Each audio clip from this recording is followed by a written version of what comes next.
Според Државниот инспекторат за труд во Македонија во просек се случуваат 150 тешки повреди при работа месечно, некои од нив и со смртни последици.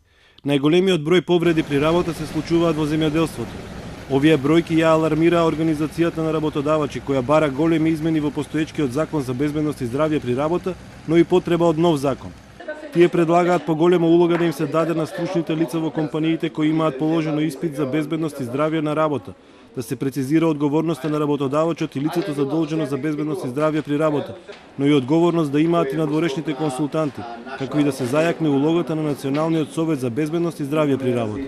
Ние сметаме дека со овие измени што сакаме да ги предложиме на законодавецот, прво преку Министерството за труд и социјална политика, дека може законот да стане поприменлив и многу попрецизен, со што би успеале барем да влијаеме на негова подобра имплементација. Се разбере дека не сметаме дека со ова ќе се решат сите проблеми и понатаму треба да се работи на подигање на свеста и пропаганда од сите засегнати страни, да работодавачите, а и работниците бидат свесни за нивното здравје и за повредите на работа.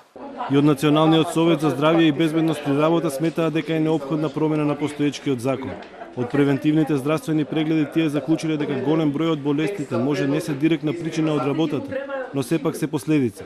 Такви се кардиоваскуларните заболувања, таков е диабетот, такви се менталното здравје, понатаму појавите кои се врзани за однесување на работникот, а кои и текако има влијание и работата и општеството. Тоа е алкохолизам, пушењето и начин на исхрана, физичка активност. Некогаш не мислевме дека стрес, синдром на согорување, мобинг на работа ќе ни бидат приоритети. Не мислевме дека нанотехнологија, информатичка технологија ќе бидат проблеми со кои се соочуваме ние како доктори. Значи се сменија и ризиците, штетностите и опасностите, но за жал и старите ризици останаа.